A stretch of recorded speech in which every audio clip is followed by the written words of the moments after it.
Aloha, I'm Joanna Amberger with 3 Financial. We help women and the LGBTQ community master their finances. Today, we're going to be talking about giving monetary gifts.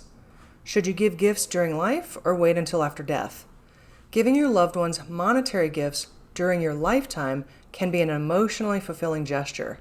Whether giving to children, grandchildren, or your chosen family, such a gesture can provide your loved ones with added financial security and may help open the door for new opportunities. Your gifts can help your loved ones invest for the first time, pay their way through college, buy their first home, or start a business. By giving monetary gifts during your lifetime, you can benefit from seeing how your gifts impact the people you care for. Lifetime giving can be a gift that keeps on giving. However, it's important to keep in mind the rules and regulations surrounding monetary gifts and to consider the possible avenues you can take, for example, a gift of cash or property. If you're interested in giving to your loved ones during your lifetime, there are several ways to do so, and the choice is dependent on what works best for you and your family. So here are the basics of what you'll need to consider before giving a lifetime gift. So first off, what is a monetary gift according to the IRS? So a gift is simply a transfer of any type of property by one individual to another for free or for less than the property's worth. This includes money, land, real estate, vehicles, life insurance, and any other assets. Different types of gifts.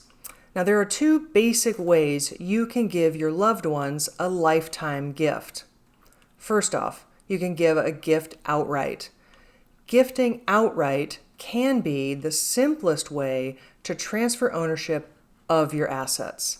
This could be a simple monetary gift like handing someone a cash-filled envelope, or more complex gifts could include giving a car or a house to a loved one. Number 2, you could give a gift with reservations. Some gifts can be given where the person giving the gift retains some ownership or rights to the gifted property. For example, adding a child as a joint owner of a bank account or a joint owner of your house. A life estate can be used to give your home to another person at your death while reserving the right to live in the house during your lifetime. Whether you give a gift outright or give a gift with reservations, there are important benefits and risks that you should consider. Before you make any gifts, you should discuss your plans with your tax, legal, and financial advisors. This coordination will help you make sure you've considered all of the issues and understand how the monetary gift will affect your plans. So let's talk about some considerations to make when giving lifetime gifts. First off, use your annual exclusion.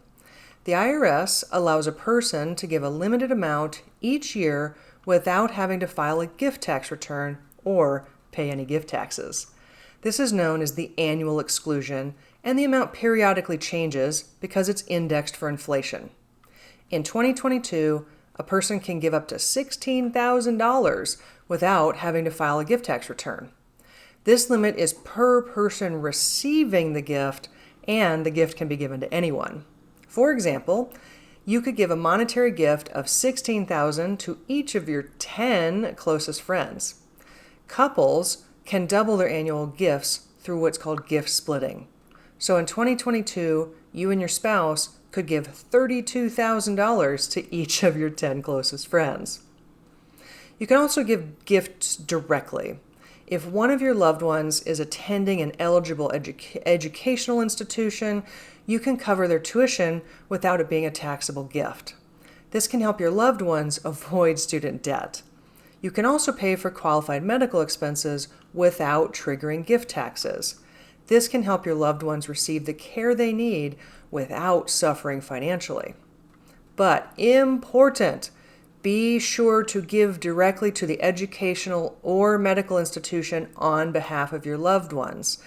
If you give a monetary gift to your loved ones in order to reimburse them for educational or medical expenses, that gift will count against your annual exclusion, and any amount above the annual exclusion will require filing a gift tax return. By making the payments directly to the education or medical institution, you can make unlimited amounts of monetary gifts to benefit your loved ones without needing to pay gift taxes or file a gift tax return. Next up, consider the risks. Many people think adding their children to bank accounts or the title of the family home will make it easier to navigate incapacity or death. And some people also consider giving their house to one or more of their children in order to qualify for Medicaid. However, these strategies come with risks that should be considered before taking this important step. When you add another person as a joint owner or give them property outright, they now have legal rights to that property. They could withdraw all of the money in your bank or investment account. If you add one or more of your children to the title of your home or give them the house outright, your house could be at risk if they're sued or divorced because your house would now be considered as part of their assets. So imagine losing your house because your child is in a car accident and is sued for medical bills. And then don't forget tax considerations, and it's all about that basis. When you give property during life, this can have tax consequences for the person receiving the gift. So we're going to look at a simple example. So let's assume you bought your house for $100,000 and now it's worth $1 million. Your basis in the property is that $100,000. If you were to sell the house, you would have a $900,000 capital gain. If you give that house to your daughter during your lifetime, she inherits your basis. So if she sold the house you gifted her for $1 million, she would have a $900,000 capital gain. However, if she inherits the house at your death, she would receive what's called a step up in basis. Her basis would be the value of the house at the date of your death. If the house was worth $1 million at your death and she sold it for $1 million, she would have no capital gains. Further, putting your daughter on title could create a gift tax that you would have to report. There are a number of benefits to giving property or monetary gifts to your family. One of the major benefits of giving to family is love. If you give a gift during your lifetime, you can see your loved ones benefit from your gift and share in their joy. And you may be giving when your loved ones could really benefit from the extra resources, and this can be immensely rewarding. You may also want to consider your children's needs and how a monetary gift could affect family harmony. Unequal gifts to family can lead to discord unless you openly communicate the reasons. Consider what you want the gift to accomplish. For example, pay off student debt, help with a pricey medical bill. Once you consider the unique needs of your family, the more rewarding your gift will likely be for you. Many people think that giving monetary gifts during life means giving it up all right away, or not at all. That's not the case. You can decide to give monetary gifts in any amount. Just consider if the gift is in your best interest and within your financial means. So what's the bottom line? Deciding between giving lifetime monetary gifts or waiting until after death is a personal decision. It's all about finding the balance between helping your loved ones and still honoring your own wishes. Be sure to consult with your tax, legal, and financial advisors before making any final decisions. Thank you for joining me today. If you have any questions, please reach out to me through social media or my website. I look forward to hearing from you soon.